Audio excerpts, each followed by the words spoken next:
Wondering what's happening in robotics, AI, and connected tech this week? You've got Robot Olympics in China, Meta teaming up with Midjourney on AI visuals, Waymo hitting New York City streets with robotaxis, and tech updates from Google and Apple. But before we dive in, make sure to hit that like button and subscribe for more videos.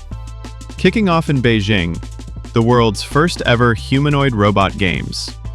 Over 500 robots from 16 countries took part in Olympic-style events, competing in activities like boxing, soccer, dance-offs, and obstacle courses. The goal was to stress test real-world robot behavior in dynamic environments. It's fun, it's informative, and it's a clear signal of China's push in humanoid tech. Over at Meta, big announcement, they've partnered with generative AI leader Midjourney to license its image and video generation tech. The company's research teams are now collaborating to enhance Meta's AI models, setting up stronger visual tools for the metaverse and content creators. Turning to US streets, Waymo just got its first permit to test autonomous vehicles in Manhattan and downtown Brooklyn, with safety specialists on board. It's a huge milestone for robotaxis in one of the most complex urban environments in the world.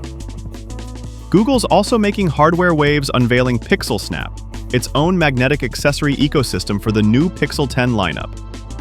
Think MagSafe but for Android.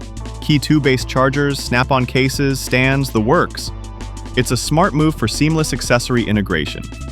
And Apple isn't staying quiet.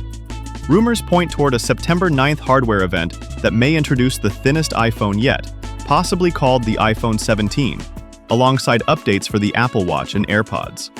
We may even get a titanium iPhone Air and signs of a foldable phone lineup next year.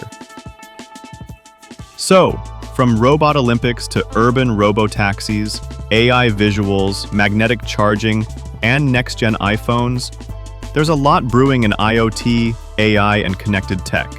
If your business depends on reliable, secure device connectivity, be sure to check out the multi-network solutions on our site, built for resiliency and seamless management wherever your devices live. Thanks for tuning in to Pond IoT's Tech and Trends Roundup. Be sure to subscribe and drop a comment on what story caught your eye this week.